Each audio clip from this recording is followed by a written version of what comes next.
Today I want to share with you a recipe for easy breakfast egg muffins. It's the perfect busy morning grab-and-go breakfast.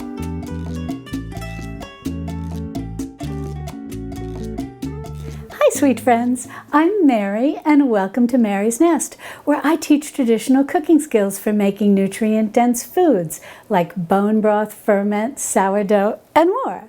So if you enjoy learning about those things, consider subscribing to my channel and don't forget to click on the little notification bell below. That'll let you know every time I upload a new video. Well, these breakfast egg muffins are very easy to make, and the great thing about them is they make wonderful use of leftovers, and especially some veggies that you may want to be cleaning out of your crisper. Now, the first thing you want to do is preheat your oven to 375 degrees Fahrenheit. The next thing that you're going to need to do is get a muffin pan ready. Now, I have a 12-cup muffin pan here. If you have one of those 6-cup muffin pans that have the larger, what I like to call the Texas size muffins, you can definitely use that too. You're just going to have to adjust your cooking time, which I'll explain in the printed recipe. And you can certainly use a nonstick pan and just put your egg mixture right into your muffin pan, or you can line your muffin pan. I like to line my muffin pan. Now, if you're using a muffin pan that's not nonstick and you're not using liners, then you're going to want to grease your muffin pan really well. And you can use whatever you want, some oil, some butter, some ghee. Just make sure they're really well greased. Now, we'll go over all the ingredients, but keep in mind you don't need to write anything down. If you open the description under this video, you'll see the word recipe. Click on the link next to that. It'll take you over to my website, Mary's Nest, same name as my YouTube channel, and you can read the recipe online or print it out. Now, the first ingredient that you're going to need are 8 eggs. Next, you're going to want 1 onion chopped up. This was just sort of a medium-sized onion. This is not an exact science, so don't worry, but just 1 onion chopped up. You can use any type of onion you want. This is just a yellow onion. You can also use scallions or green onions, which is a very nice addition. And if you were really serious about wanting to measure this, you're probably looking at about 1/2 cup. Next, you're going to want 2 cups of cubed potatoes, and I've just had 2 medium-sized russets.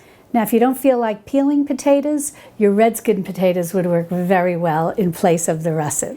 The most important thing is you just want to make sure that your potatoes are really dry. Now, I have seen recipes that call for grating the potato and adding them raw right in with your eggs. I'm not so much a fan of that because I feel the raw potato flavor, even though it is cooked in the oven, still comes through. I've also seen other recipes that call for grating the potato, but then sautéing it along with your onion and then adding it into your egg mixture.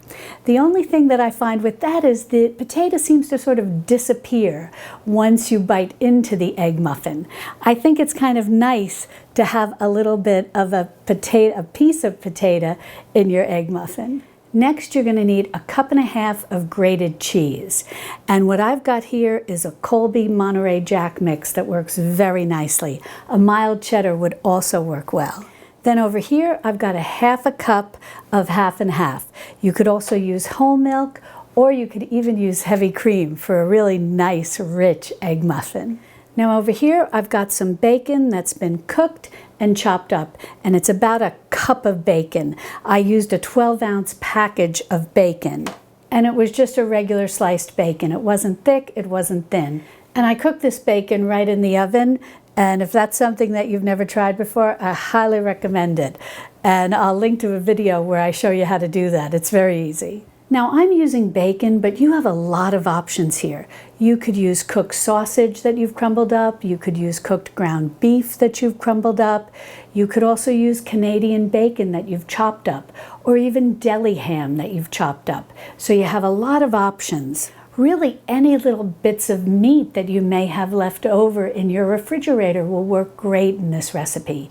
Some chopped cold chicken, some chopped cold turkey, whatever you have on hand, and you just need about 1 cup. Then over here, I've got a teaspoon of salt. That's just a plain fine ground sea salt. And then over here, I've got 1/2 teaspoon of black pepper and 1/2 teaspoon of red pepper flakes. That's just to add a little spice, but the peppers are certainly optional. Finally, what you're going to need are about 2½ cups of vegetables. And this is a great time to look in your vegetable crisper in your fridge and see what may be getting a little past its prime and that you really need to use up. What I've got is about 2 cups of baby kale and baby spinach. And this is a great way to get kale into your diet. You're never going to taste it in these egg muffins. And don't worry if you don't feel like measuring, you can just grab 2 big handfuls of greens and you're all set. And then over here, I've got about ½ cup of a chopped sweet red bell pepper. You could also use jarred pimentos if you have them. Just make sure you squeeze out a lot of the moisture. Now, pretty much any vegetable can work well in this. If you want to use chopped broccoli, that'll work great. If you want to use chopped cauliflower, that'll be great.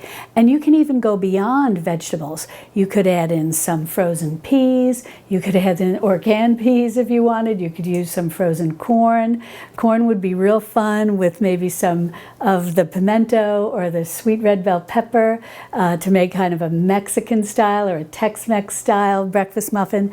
So you have a lot of options. Just look in your crisper. You can even use romaine lettuce. If you've got some romaine lettuce that's getting a little past its prime, that'll work great too. Pretty much any vegetable, or in the case of like peas and corn, that'll work wonderful too. Alrighty, well, let's get to making these muffins. I'm going to bring you over to my stove, and the first thing we're going to do is saute up our onion and our potatoes. Now, what you're going to want to do is use a medium-sized frying pan, and in it, you're going to need to use some type of fat. You're going to want 3 tablespoons of fat. I'm using a combination of the bacon grease for a wonderful flavor, as well as some butter. You could also use olive oil or ghee. They would work wonderful.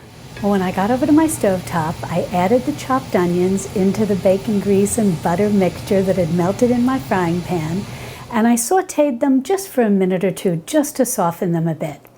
Then I added in my cubed potatoes, tossed them with the onions, and let them saute all together for another maybe 5 to 7 minutes. It really depends on the cubed size of your potatoes, how long it'll take them to cook in the pan. And remember, they're going to cook a little longer as well once we put them into the egg mixture and they go into the oven.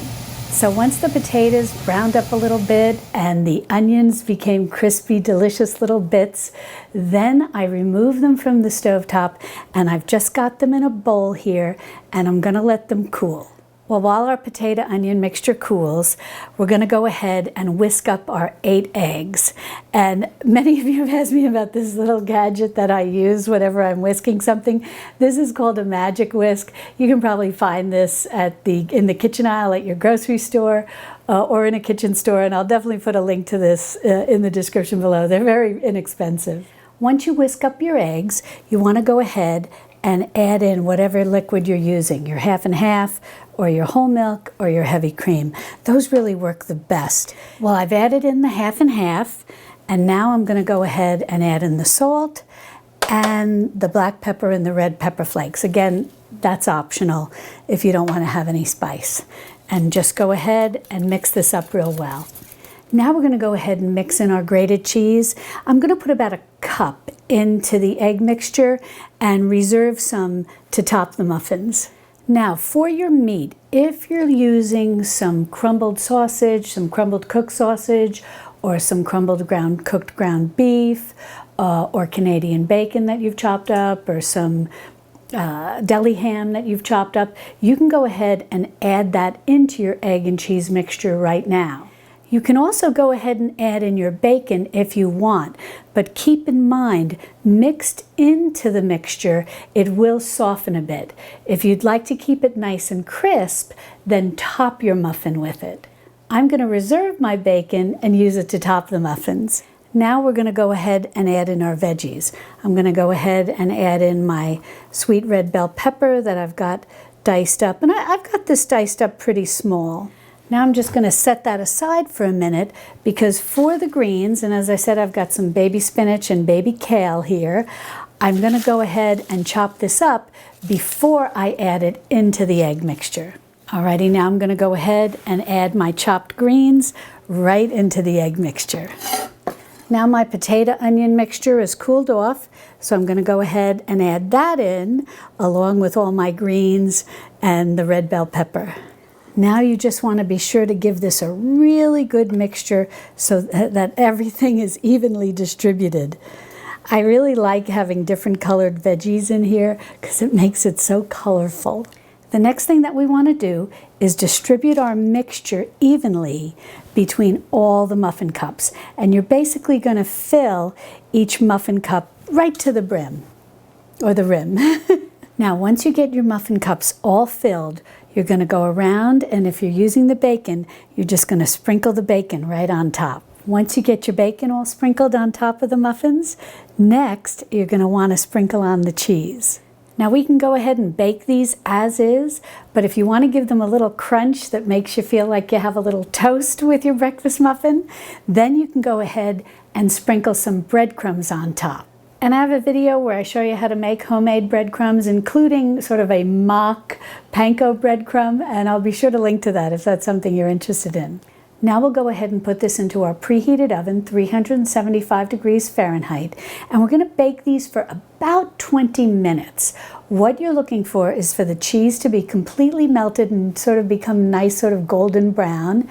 And when you put a toothpick in the middle and you pull it out, it comes out clean. Then you know your muffins are done.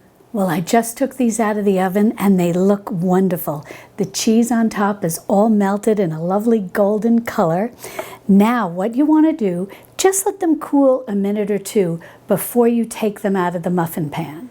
Well, I cut one open so that you could see what the inside looks like. And this is what I'm talking about with the little chunks of potato. I just love that. Well, let's give this a taste. Mmm. Mmm. Oh, that's delicious. You're so going to enjoy this. Now, if you want to freeze these, wrap them well, and they'll stay good in your freezer for about 2 months. And when you're ready to serve them, what you'll want to do is, say you want to take them for breakfast in the morning with you on the go, just take them out of the freezer the night before, put them in your fridge, let them defrost, and then in the morning you can warm them up.